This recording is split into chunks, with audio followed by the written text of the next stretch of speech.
সেদিন দেখলাম আমার ছাদ বাগানে বেগুনি জবা ফুটেছে। খুব স্বাদ করে এনেছিলাম গাছটা।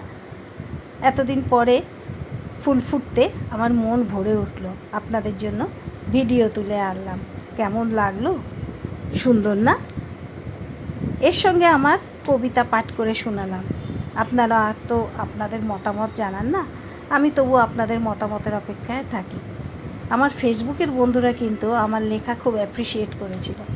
কেমন লাগলো জানাবেন কিন্তু। শুনুন আমার কবিতা পাঠ।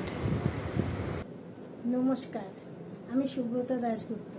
এতদিন ধরে আপনারা আমার লেখা কবিতায় শুনেছেন, আবার এলাম তোমাদের কাছে। কেমন আছো তোমরা? ভালো আছো তো? আমি একটা ভালোবাসার কবিতা লিখেছিলাম বেশ কিছুদিন আগে। আজকে আমি সেটা পড়ে শোনাচ্ছি তোমাদের কাছে। হয়তো একদিন একটু একটু করে ভেঙে যাচ্ছে মন, ভেঙে যাচ্ছে সময়, ভেঙে যাচ্ছে ভালোবাসার মুহূর্তগুলো। হয়তো একদিন তোমার আমার মাঝে গড়ে উঠবে দেওয়াল।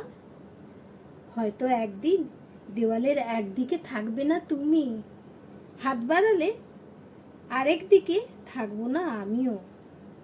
হয়তো একদিন এভাবেই শেষ হয়ে যাবে একটা ভালোবাসা। হয়তো একদিন আমি ফিরে আসবো না আর। ছোট্ট একটা লেখা, কয়েকটা ছন্দ মিলিয়ে। কেমন লাগলো জানাতে ভুলবেন না কিন্তু।